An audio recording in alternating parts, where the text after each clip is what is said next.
Nous sommes devant la Fondation Cartier pour l'art contemporain. L'expo Congo Kitoko, Beauté Congo est à l'intérieur. Une explosion de couleurs et de joie et d'espérance. Suivez-moi.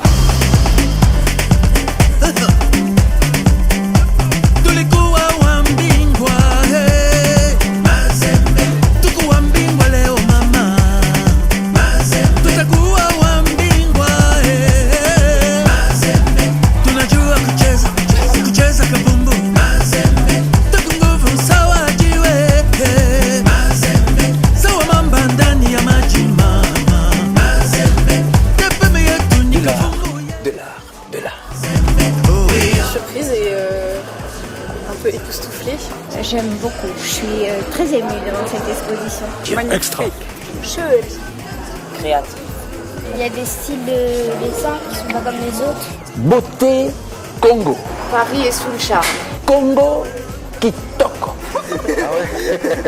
J'ai beaucoup aimé Chéri Samba. Chéri Samba. Ouais, par rapport aux couleurs et au message qu'il défend. Chéri Samba décrit la vie du Congo, la vie normale, avec sa façon de faire qui est connue de tous les Congolais, sur l'avenue Kassavogo, n'est-ce pas?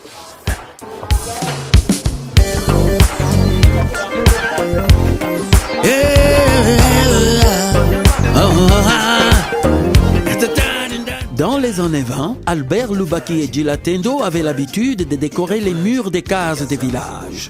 Un fonctionnaire de l'époque coloniale, émerveillé par ces peintures, eut la bonne idée de leur demander de les mettre sur papier. Ainsi furent réalisées et sauvegardées des œuvres figuratives et abstraites qui parlaient de la vie quotidienne, des fables locales ou encore simplement de la nature. Après la Seconde Guerre mondiale, dans l'atelier du hangar, apparaît une nouvelle génération d'artistes tels que Mwenze Kibwanga, Pilipili Mulongoy, Bella Sara, qui créent des œuvres de toute beauté qui seront exposées cette fois non seulement à Bruxelles et à Paris, mais aussi à Rome, Londres et New York. L'exposition Beauté Congo, Congo Kitoko, fait bien évidemment la part belle aux artistes populaires tels que Chéri Samba, Chéri Chérin, Moké et à leurs successeurs JP Mika, Moussengo Chula et bien d'autres. Nous allons maintenant rencontrer Léane Sacramone, qui est le commissaire de cette exposition, qui va nous en dire plus. Cela fait depuis le milieu des années 90 que nous soutenons les artistes africains et que nous exposons, que nous vouons des expositions monographiques à des artistes africains, notamment Bodis Isek Kingeles en 1995, il y a eu une exposition ici, et Chéri Samba également en 2004. Ça suit vraiment la logique de notre programmation de vouloir montrer, soutenir les artistes africains. Et nous avons eu d'ailleurs l'idée de faire cette exposition qui trace 90 ans de l'histoire de l'art congolais. Il y a 2 ans, avec André Magnin, qui est commissaire général de l'exposition. On s'est dit que le Congo, c'est l'un des seuls pays de l'Afrique, avec l'Afrique du Sud, où on peut vraiment tracer presque un siècle de l'histoire moderne et contemporaine. Ah bon? Oui. C'est quand même surprenant. La RDC et l'Afrique du Sud. Oui. Et pourquoi pas les autres? Parce qu'on a des œuvres, des premières œuvres sur papier que vous voyez en bas, qui nous permet de tracer cette histoire depuis les années 20-30, qu'on ne trouve pas dans d'autres pays. Nous avons reçu quelques remarques de visiteurs même, qui disent que cette exposition est un succès, c'est bien, mais ils ont oublié de mettre le passé du Congo. Pourquoi dans cette exposition, ce n'est pas... Ici, ce qu'on voulait montrer, c'était la peinture. Et bien sûr, on pourrait contextualiser ces œuvres. Ça, c'est un choix, mais nous, on a choisi vraiment de laisser parler les œuvres par elles-mêmes. Et cette histoire apparaît aussi dans certaines œuvres, comme les œuvres de Chéri Samba, on le perçoit.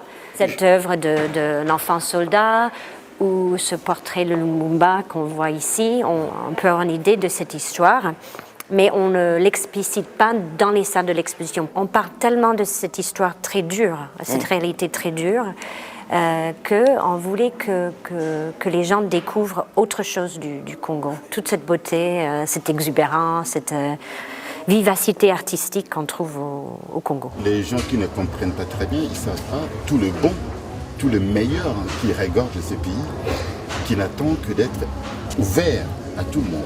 C'est ce que nous espérons.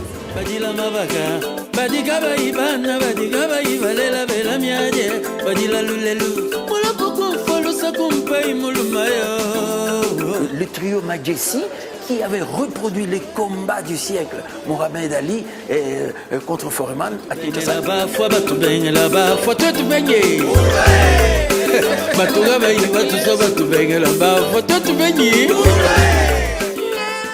Et maintenant, nous allons rencontrer pour Diaspositive celui qui est à l'origine de cette exposition, Monsieur André Magnin, un fouineur, un chercheur d'art partout dans le monde et en particulier en Afrique. Il mène les artistes de l'ombre à la lumière. Kinshasa recèle dans son cœur quelque chose d'extrêmement exubérant, fascinant, et je pense que cette créativité est totalement unique dans toute l'Afrique à ce niveau-là. Le Congo, en fait, a écrit à lui seul une histoire de l'art, son histoire de l'art, 90 ans, c'est pas rien. J'ai voulu mettre en lumière ces 90 ans d'art qui allaient contredire l'arrogance occidentale et montrer des œuvres de toute beauté, de toute puissance et de toute invention. Il y a 4 ou 5 périodes différentes et à chaque période, vous avez des créateurs au cœur de Kin ou de Lubumbashi qui inventent des œuvres d'une exubérante force, colorée, puissante, avec une liberté absolue, qui n'ont aucun compte à rendre à l'art occidental et qui écrit elle-même, encore une fois, sa propre histoire. C'est fantastique. On parle de Beauté Congo dans le monde entier, dans la presse, dans la télévision, dans la radio. Et donc tout d'un coup, aussi, on regarde l'Africain peut-être aussi d'une autre façon. Avec un autre œil, oui. Avec un autre œil, on se dit, mais attends, quand même, on nous a menti longtemps. Les Africains ont du génie. On le sait depuis longtemps, sauf ça ne se dit pas à tous les coins de rue. Qu'on soit français, allemand, anglais, américain, africain, on vient du monde entier visiter cette exposition. Sans connaître le Congo, sans connaître l'Afrique, on est face à des œuvres éblouissantes de beauté. Monsieur Manuel Valls en personne a inauguré cette exposition qui a drainé plus de 100 000 personnes venues de partout dans le monde. Avis aux mécènes.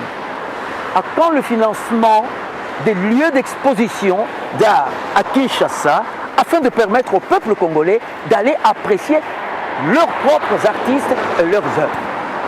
Diaspositive pour aujourd'hui, c'est terminé. Rendez-vous au prochain numéro.